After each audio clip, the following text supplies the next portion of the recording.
Hey, YouTube and Facebook. Right, so we're live. I'm just gonna plug in the the headphones actually. Let's get this going on. Let's get this going on. Right. So what we're talking about today, we're talking about this book, Your Invisible Power. So let me get set up. So this is all about the power of thought, all about the power of thought. What you think uh, is what you get, basically. So very, very powerful, very powerful thing. Um, and it's all about being able to hold a vision in your mind and then have this vivid mental imagery and really clearly picture what you want, what you want out of life, basically, what your next move is going to be. And then what you do is when you think about something you want enough, you start to then visualize and conjure it into existence. And that's where the magic really starts to happen. Let me just get comfortable here. Not too comfortable. I need to get more comfortable. Right. So visualization. That's what this book is all about. So, and let me give you a quote from this book as well. So, and we'll just kind of ponder this as well together. So, all power is from within and is therefore under your control. So, think about this. I mean, when when I did my A levels years and years ago, um, one of the A levels I did was psychology, and there was this concept that always kind of stuck with me, and it's this concept of having an internal versus an external locus of control, and it always stuck with me. And then, throughout my life, I've been thinking, right, um, when things start to go wrong, there's been times when things have started to go wrong, and I thought, right, what can I control? What's actually within me control? And there's no point in worrying about things. If there's nothing I can do about them. Like excessively thinking about the what you can't control. It's not actually a productive thing. So people who have got an external locus of control, and it's locus. It's LOCUS. It's not locust. It's locus. So people have got an external locus of control. They basically, essentially, um, got a victim mindset. So it's like everything's been done to them. They feel that the decisions they're making don't really matter. Because they're just kind of on this journey that they can't control really. But if you've got an internal locus of control, even when bad things happen, you know that you can still control what's going on, but you also take responsibility. You can control what you can control. You can't control everything, but when you know you're in that position, it's also about thinking about what led up to that as well. So taking personal responsibility for that as well, because there's usually a sequence of decisions that have been made, um, we've made some decisions that have got us into that kind of position as well. So all power is from within, and is therefore under your control. It's very powerful. So everything starts in the mind, and the thing is, the way that it works in this life is, if we plant a seed today, we're not going to see the effects today. So we can plant, um, we can make decisions that are going to help us work towards our goals, and we can make, on the other hand, bad decisions, and we're not necessarily going to see the good or the bad effects today. In fact, we don't. There's a delayed um, reaction. You probably had a delayed gratification. If you can delay gratification for as long as possible, then you'll that's where the real uh, fulfillment exists. And the thing is, when you put in positive inputs enough, it becomes embedded in you. It starts to change. You start to have a change within. When you start to curate your reality, and control the inputs that are coming in, and only allow mostly good inputs. When I say mostly, I mean it's difficult to avoid um, you know uh, bad stuff coming in sometimes.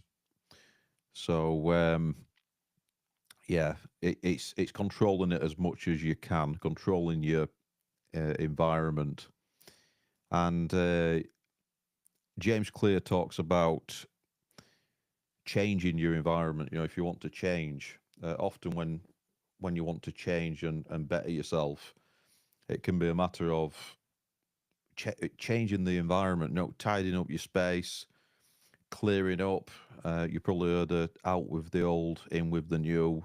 Just get rid of stuff that you're not using anymore. I think in this world we're kind of conditioned to be consumers rather than creators, and it can really get in your head and under your skin. If you're always chasing that dopamine from buying things, and then you end up with loads of clutter, you're not going to have a great environment.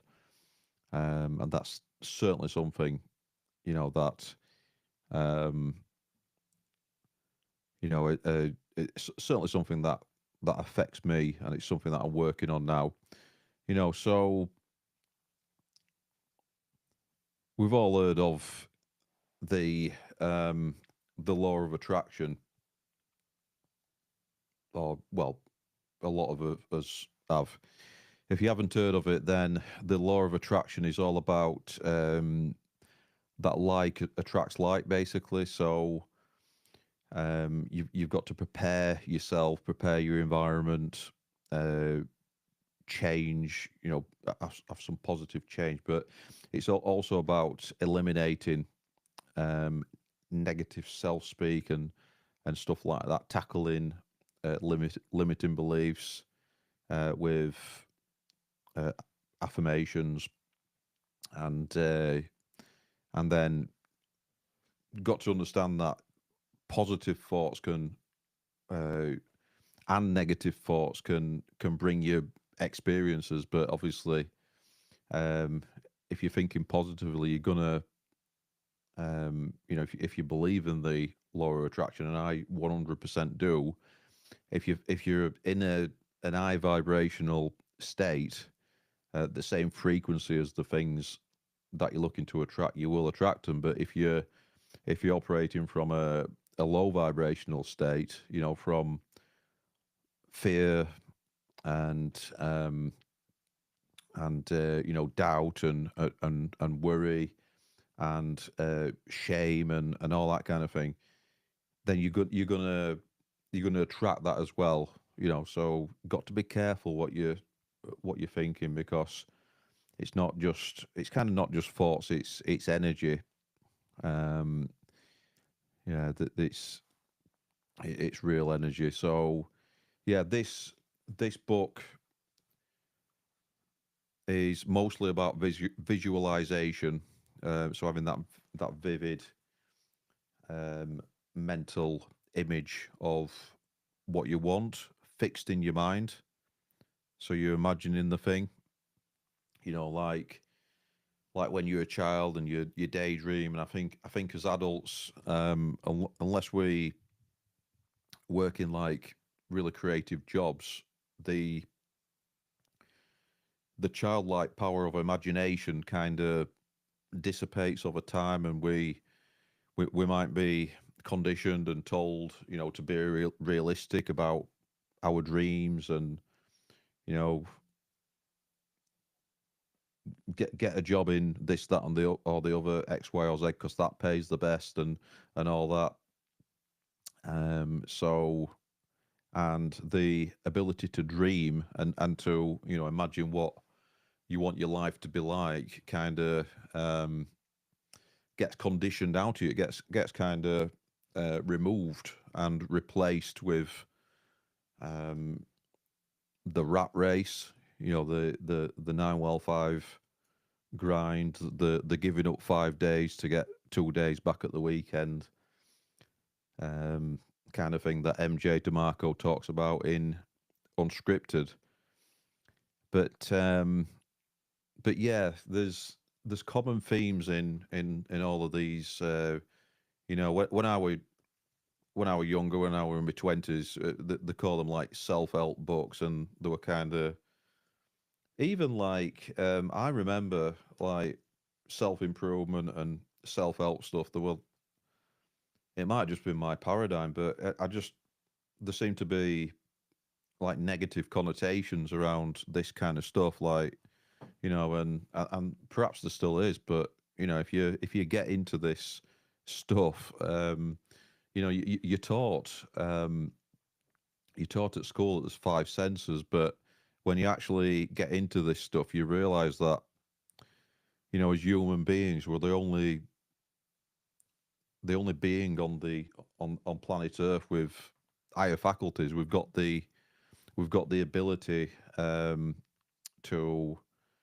to have things like, we've got intuition, for example. Um, so it's much more than the, you know, just the five senses.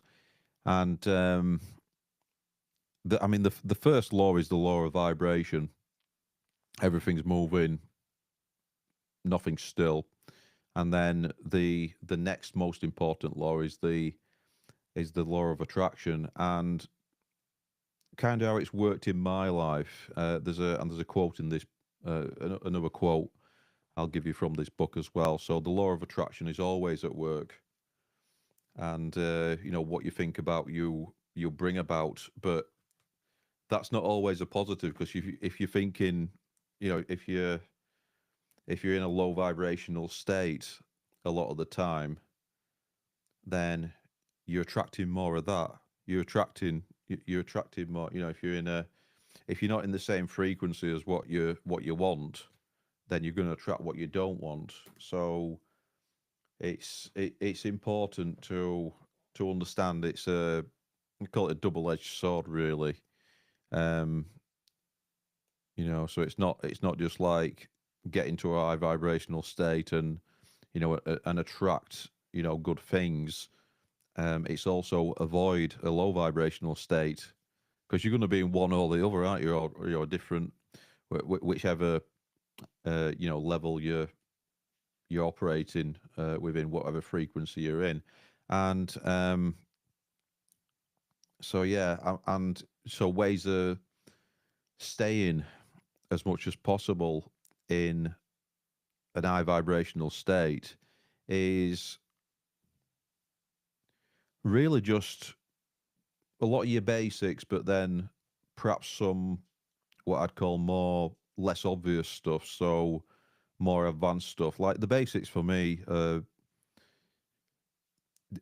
you know, fitness, exercise, eating whole foods, avoiding white sugar, and avoiding alcohol, you know, avoiding bad habits in general. And they're like the things that you kind of, I was taught. when I was younger. But kind of things that I wasn't taught were the the meditation, so guided meditation. It just wasn't a thing. I saw it in like films. Like a lot of the martial arts films have got meditation in, to have a nice calm confidence and steady mind and stuff like that. And I always tried it, when I was kind of young. I used to do karate.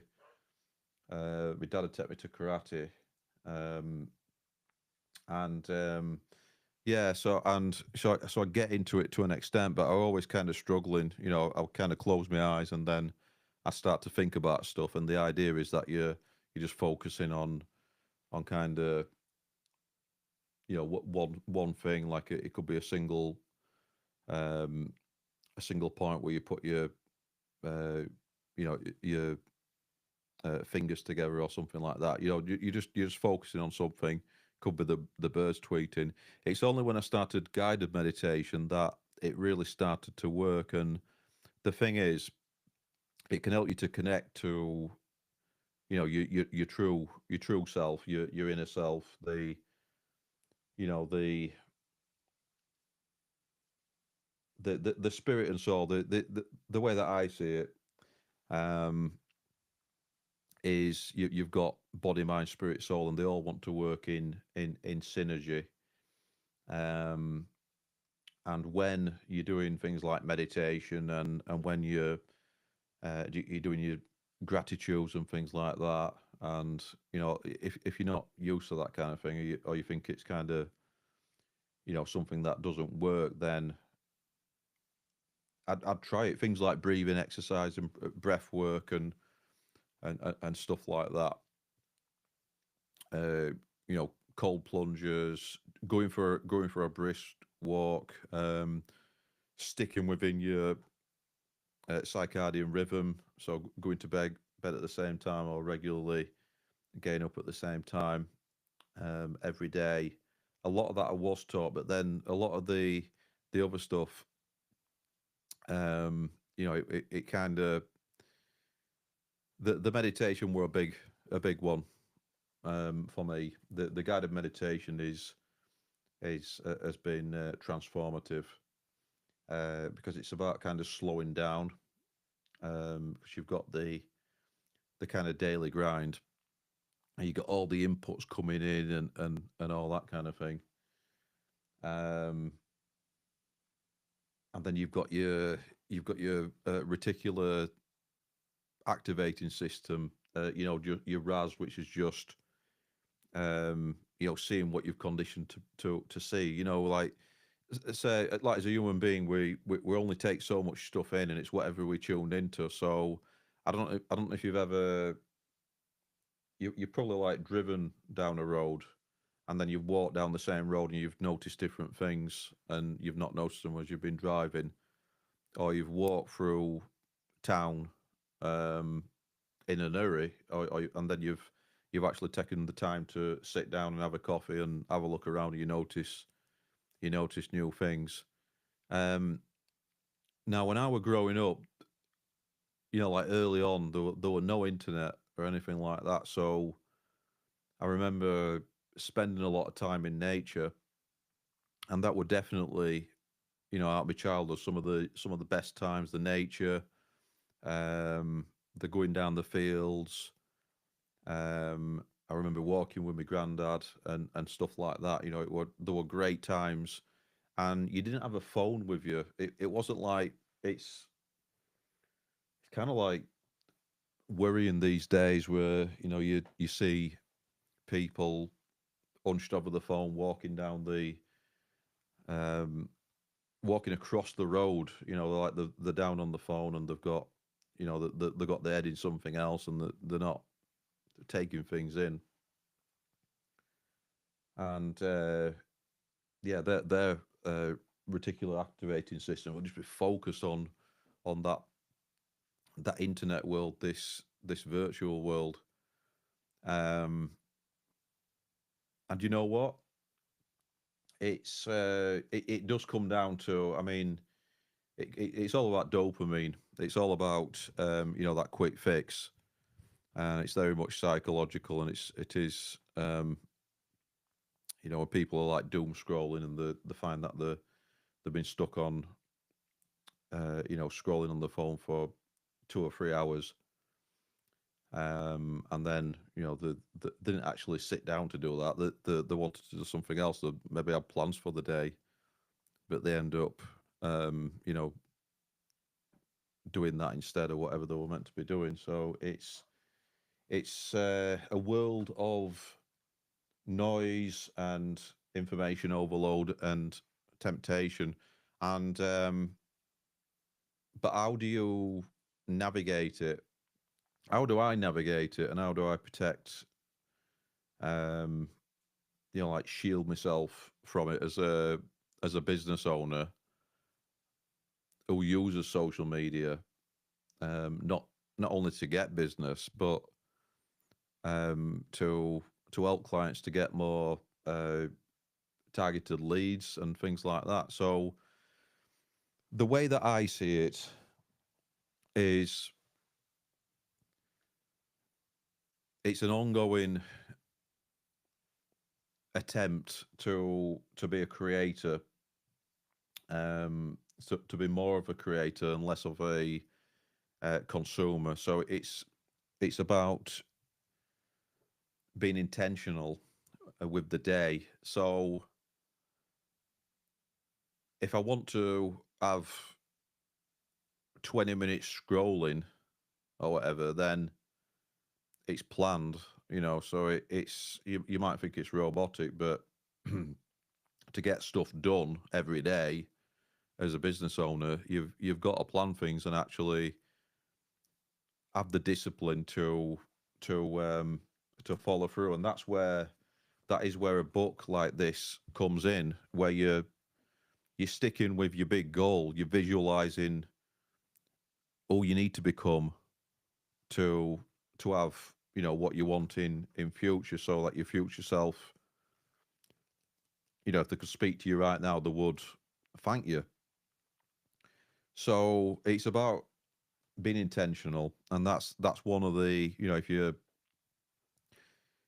if you come away with one thing from this live, it's be intentional and have the discipline, so the ability to give yourself an instruction, give yourself a command, and follow through. Because if we don't, then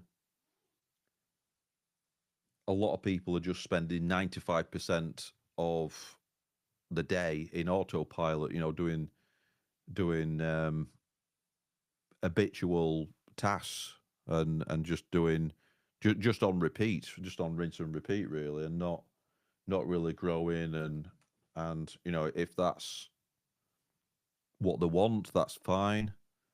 But if they want to grow, which I think is pretty much the acquisition of knowledge, implementation, iteration, I think that's the pretty much the meaning of life. Because as you grow, you can teach others, you can help others, you can help your family.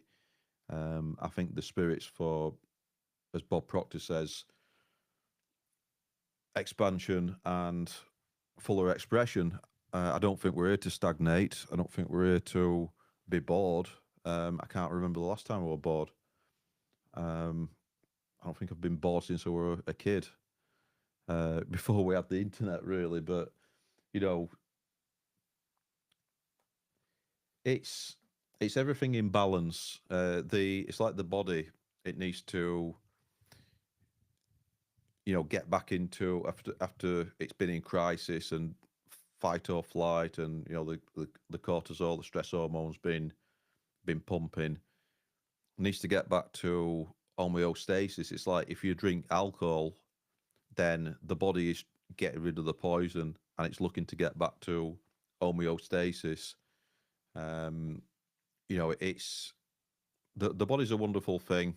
It's a well designed, um we've got well designed bodies, and the great at self regulating.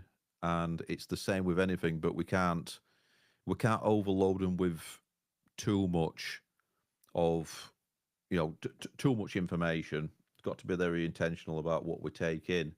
Now, one of the things that I'll say, and this is another quote from this book, which I would recommend that you buy. It's only 80 odd pages as well, so you can read that in a sitting or two. I think I got through that in a few hours. It's not an heavy book either. Um, it's full of golden nuggets.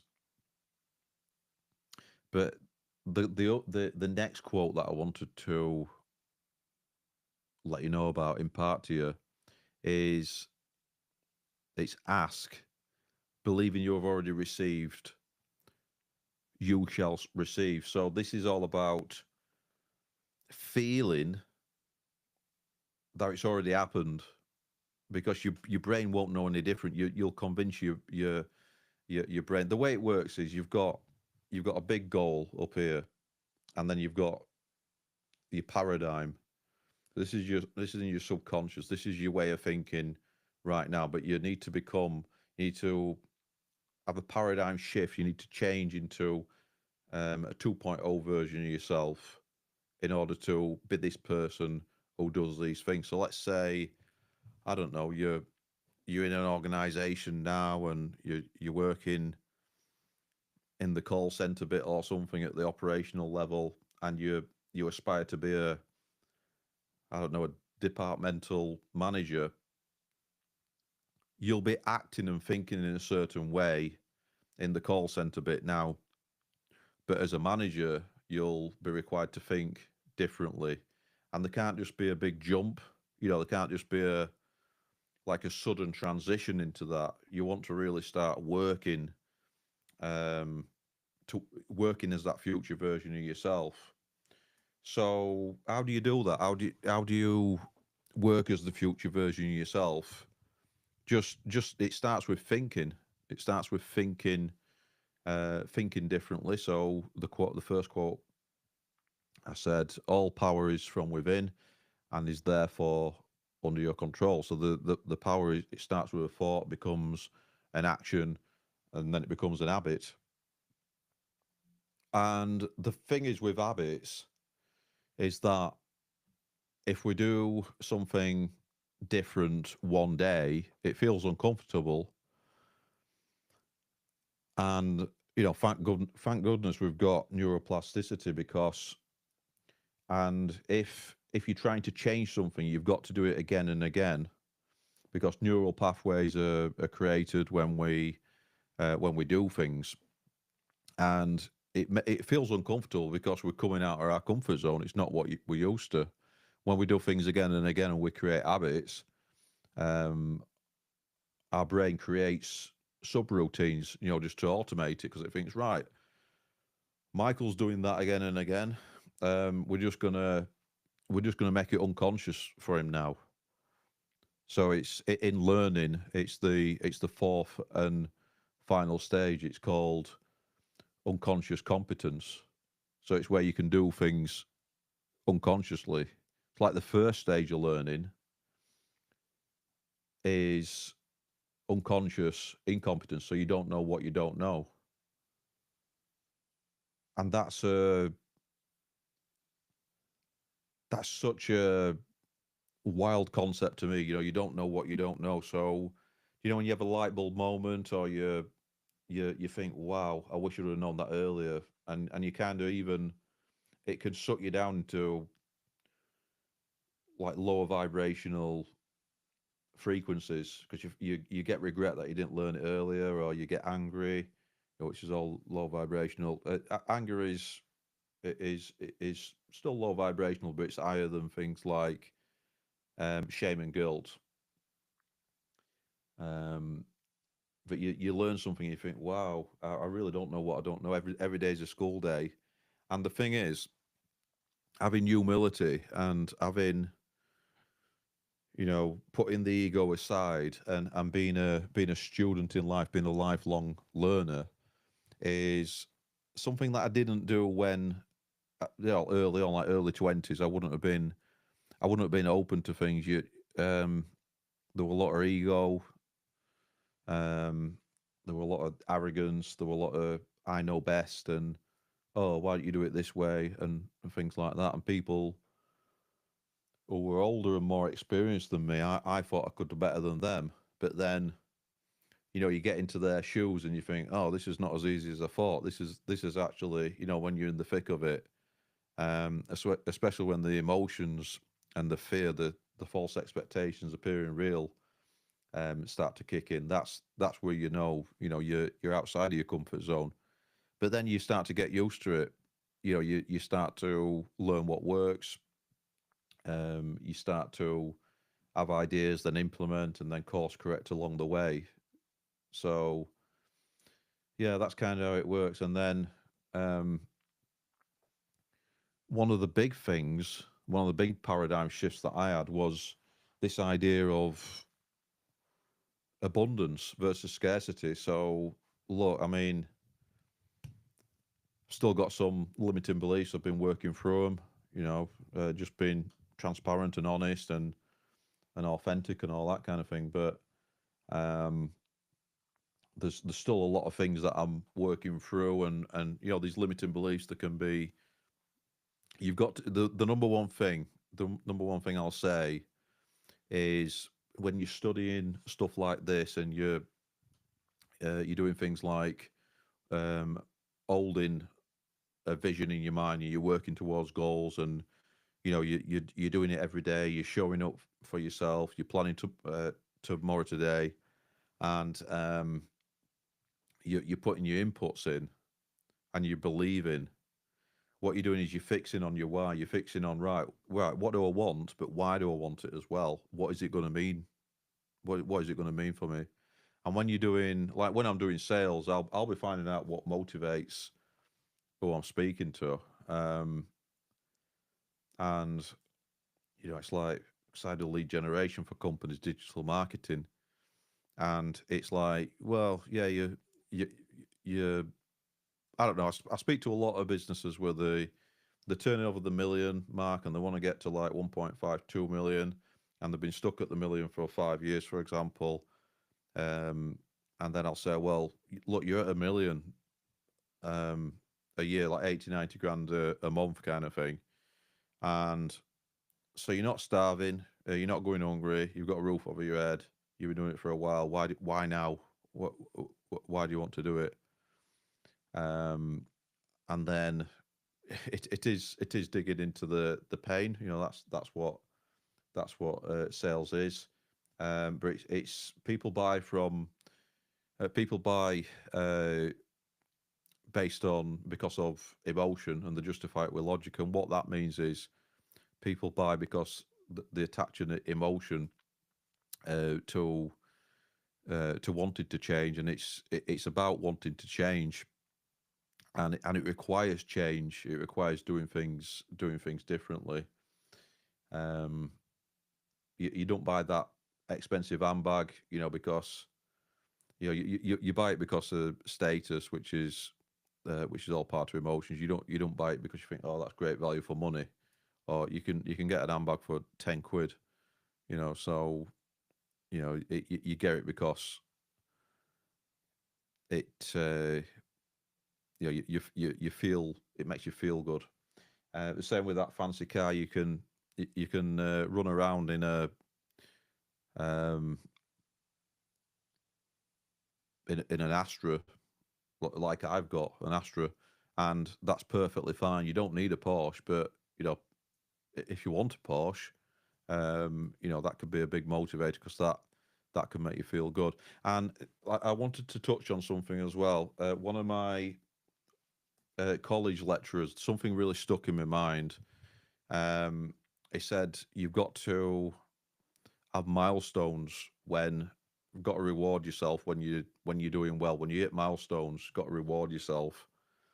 Um, and a lot of people don't do that. It's giving a reward. I'm not saying like a daily reward where you just I'm talking about big milestones. When you've got to another level, you've leveled up, you've consistently stuck with it, and stuff like that. We've got to reward ourselves. So it could be a nice holiday with a family, and that's why you've got to know your why, because Why are we doing it? Why do you want that promotion at work? What is it going to actually mean to for your family and you? Why are you doing it? Do you want to go on better holidays? Do you want to have more money because it's going to give you more security? Do you want to put the kids through private school or something like that? Whatever your motivation is, um, why do you want to start that business? Do you want to have more time freedom? Because if you think you're going to have more time freedom starting a business, and at least not initially, then it's you've got another thing coming. It's you've got less time when you start. The a lot of businesses. I work harder than when I had a job. So I'll give you another quote from this then, and then I'll go through some kind of all the overarching key principles as well. So look, one of the other quotes in this is the key to unlocking your potential lies in understanding and harnessing your invisible power. So it is beyond the five senses, basically. It is our ability to imagine and attract what we want, but we've got to be in that place to receive it. So one of the things I'll go through, I promised earlier on I'd talk about gratitude and kind of what that means, because I think like when I first heard about this stuff, I was like skeptical and you know, and by the way, I've got nothing to sell you on this live. I'm not. This is not leading up to selling anything. I'm just trying to help anybody out there who needs to hear it. And this is like a kind of therapy for me as well. To run through what I've learned over the years and all that kind of thing. So um, when you're teaching, when you're training, it's like another level of learning, basically. But yeah, gratitude. The way that it clicked with me with gratitude is if we get up in the morning and if your bed's if your phone's at the side of your bed and you start to scroll a lot, and that's the first thing you do, then you check all your emails, then you're almost like wildly just flicking between apps and you're thinking, all right, dopamine, need some dopamine. And it's all been designed by psychologists, I promise you. I work in marketing, so I know it's all about um I mean uh, for example, um things like persuasion. So Robert Cialdini, great book um, on influencing people, on persuading people, lots of psychology and stuff like that. Um, so all these things are designed to press down on pain points and solve problems. And actually, um, what I do ethically and morally helps businesses to grow, and I help business owners to to make more money and you know grow the business essentially, which results in them having a better life. So I'm very happy, and I get a lot of job satisfaction from what I do, and I'm building a business, and it's very satisfying, and I'm tapping into um, my true self by doing that. I'm here to build things, create things. Um, I don't know if you believe in God or you're spiritual or anything like that, but I believe that we were built in God's image. It says it in the Bible, and so if we were built in God's image, God's the creator, and we're creators as well. We're creating things. So I think I'm here to create a better life, grow, create a big business, acquire knowledge, and implement it. Not to stagnate. Stagnation, boredom is the worst possible thing. The also says in the Bible, the devil makes work for idle hands. It's not a good thing to be to have time on your hands. I'm not saying work all the time. I mean, I believe in balance. I believe in the five pillars of life, which, well, in my opinion, so fitness, fuel, family, faith, and finance in that order as well. So you know, a lot of people put family first, but if you're not fit and you haven't got the right fuel in your body, you can't look after your family anyway. Um, so it's important to fill your own cup up, so that's overflow before you know when the if the aeroplane's going down, they teach you to put on the oxygen mask yourself first and then help others. You can't help others if you don't help yourself first. But it all goes hand in hand. We need that synergy. There's a cumulative effect as well. I think it all has been almost like bank accounts that I'm depositing into, and if you stop depositing into one of them, you're gonna. What tends to happen is that depletes, and then it goes into overdraft, and it's hardest to top it up.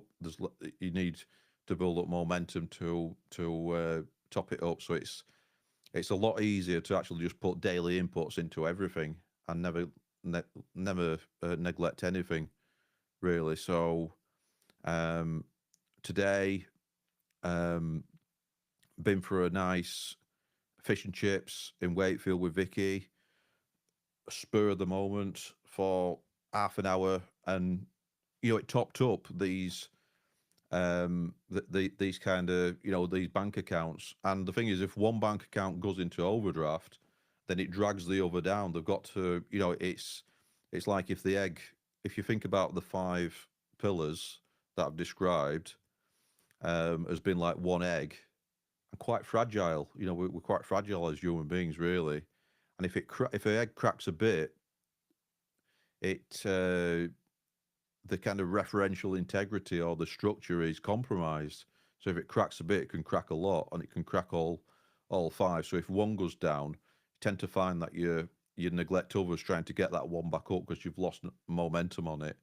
So if you've ever been in debt, you'll know it's easier to stay out of debt than to get out of debt, because the compound effect of interest going in the right way when you've got investments, when you've got it going the wrong way with debts and it's going against you and compounding, that's not a nice downward spiral to be on.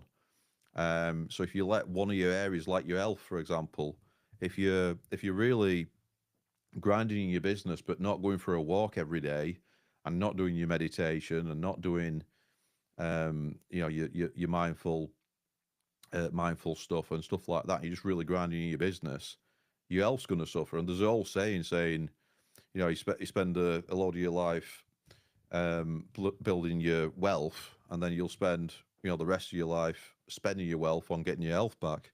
I probably butchered that, but you know what I mean. You don't want to overemphasize on if, for example, if you really neglect your health for long enough, you might have to have an operation for something that otherwise you wouldn't have needed an operation for, because you're having to go under the knife for that particular thing, and it's really, you could have that could have been preventable. It's say we're like not flossing your teeth or something like that. You're actually avoiding expensive dental procedures, which will take not only your time, which is our most precious commodity, but also your some of your wealth as well to fix it. You have to pay the dentist, and your health as well. Because it's not good for your health. So yeah, gratitude is all about actually focusing on focusing on what you've got. So just back to that example, if you're waking up every day and you're spending 10 minutes on your phone messing about and just like surface level dopamine kind of instant gratification stuff, which is designed by psychologists who design the fruit machines, it's the same kind of thing. When you've got your phone and you're scrolling, like scroll, you get your dopamine, yeah, the instant gratification. It's all about dopamine. Um, it's the same. The scroll is the same as as the fruit machines, the slot machines, like that. Same thing. It's the dopamine. Dopamine spins up. Oh yeah. So yeah, doing your gratitude every day, really important. So 10 things that you're grateful for. Because then you're not focusing on the bad. So think about it this way. I've been like earlier on in this video, in this live, talking about staying in an high vibrational state. When you're doing your gratitude, do you think you're in a high vibrational state? So you think when you're thinking about things that you've got in your life and you're grateful for, and things that you have got, um, do you think you're in a high vibrational state or a low vibrational state? Of course, you're in a high vibrational state because you're thinking about things that are good in your life. So you're happy, you enjoy. Um, happiness is kind of fleeting. It's kind of like short lived, but joy is more sustainable. So we'll look for joy in things, love, gratitude, joy, um, things like that. And then if you go up every day and you thought, oh, I don't have this, all the have nots, all that kind of thing, you're going to be in low vibrational frequencies, aren't you? And the thing is, so with law of attraction, like attracts like. Positive focus brings positive results, but also negative focus, focusing on what you don't have, i.e., the opposite of gratitude, you're going to get negative results. You're going to get more of the stuff that you don't want. So, very important to understand that. So, the overarching principles then, I promise I'll go through the overarching principles of this book. The power of thought. It's all about thought. It's all about what you think about. You can control your thoughts by really tackling things like limiting beliefs, like write them down. Right, when you notice something, write it down. Then you need to get to the root of it, the origins of it as well. When you first um, when you first heard that sentence, is it something that you've learnt from somewhere? It's usually from childhood, usually from people around you, usually passed down from, you know, through generations. It can be teachers, it can be parents, it can be teachers who have been taught to teach in that way. They've been taught that by their parents. Very, very powerful stuff. And the problem is when you're young, you're very impressionable, and that's where you've got your most neuroplasticity. Um, and then when you get older, it gets more difficult to learn. But don't get down on that. People can change. There's that old saying that you can't teach your old dog new tricks. I think that's a scam. I think that is basically saying stay in your place in a functional society. You're meant to be doing this, whatever you're meant to be doing. I think that's a scam in itself. I think that's just getting people to give up and have a victim mindset, have an external loss control. Oh, there's nothing I can do about it. I've been told that I've got to stay in my place, not get ideas above my station or anything like that. So just be careful with all these beliefs and challenge every self-limiting belief if it serves you. If a belief serves you, if your worldview serves you, if your belief system serves you, then that's fine. But it's usually not absolute like that. It's usually not um, kind of binary. There's usually bits within us that we need to change in order to be, in order to get what we want. Or we end up compromising. We say, "Oh, I don't really want that." But if you've ever had a big goal and you've really wanted it, but then you thought, well, that's unrealistic, just stop daydreaming, or just do what I've always done, kind of thing, then just challenge yourself. Just challenge yourself to think differently. I'm thinking in terms of there's a world of possibilities. Um, there's an abundance of possibilities, and a lot of it comes from a scarcity mindset, and it also comes from this idea of having a growth mindset. So being open to change, being a student in life, a lifelong learner, as opposed to having a fixed mindset, which is where you're more a bit closed off to change, and you're set in your ways. I am what I am, that kind of thing. I don't want to change. Don't really want to take any constructive criticism or anything like that. So yeah, um, got to be careful. And I think that's all I've got for you really on this one. And we've been going nearly, yeah, 50 odd minutes. So I think I'll leave it at that. So I'm currently just I'm going live on this in Riverside. So I'm going live both on Facebook and YouTube at the same time. You can go live on a lot of other platforms at the same time. And just from a general marketing point of view, why not? Why not just do it? If you can do it at the same time to a few, why not? Why just do it to one? So the technology is there now, and you can do it with OBS, Streamlabs, Riverside's really good. Riverside's what I'm using. It's really cool. Um, so yeah, if you want any videos created and how to go live or whatever, and so yeah, get in touch, DM me. I'll see if I can help. Um, I mean, the way that I make my money is by marketing for small businesses. Um, but if you're out there and you need help, and you've got a business, we'll see if we can do some business together. If you're out there, you don't have a business and you just want to pick my brains about what I've talked about in this live, if you're struggling with something, um, then don't be a stranger. Get in touch. So I'll see if I can. I'll see if I can help. So yeah, I'm Michael Greenwood, and I will see you next time.